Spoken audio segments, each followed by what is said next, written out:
Good morning guys, farmers manananggot po at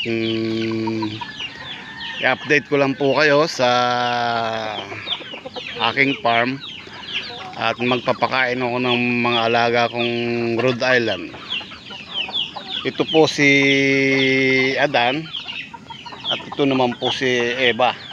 Nagsimula lang po ang lahat na ito sa dalawang ito at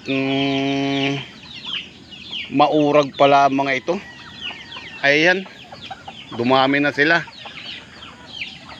Ang anak nila ay si Cain. Si Cain, nakatayo daw. At yun naman si Abel.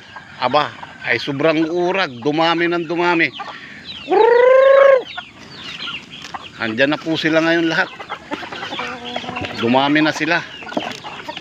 Napaka-uurag. May mga lumabas na kalisayin. Para sila mga gutom na gutom. Kaya guys, talagang parang tao din. Nagsimula lang ito sa aking manok na si Adan. Ayan. Ayan siya oh. Sobrang laki niya. Lag-alaga na rin ako rito ng bibi. Para sa ganun meron silang dumami na sila guys. Parang tao rin na nagsimula kila Ebat Yadan.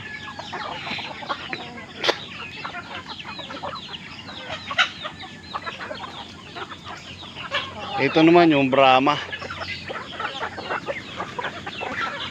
na puro balahibo ang paa niya. Meron din silang mga sinamahan ko na rin dito ng Texas. At yan naman yung Shamu Asel, Japan Shamu Asel. Bata pa. Ito lumalaki rin to ng malaking manok na to. Bata pa siya. 4 na buwan, maglilima. Pero ang laki niyan.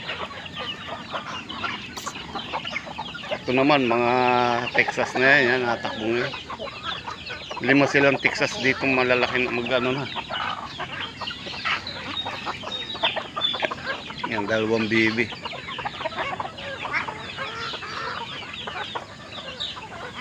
Ito si Kulukoy na Adan, no?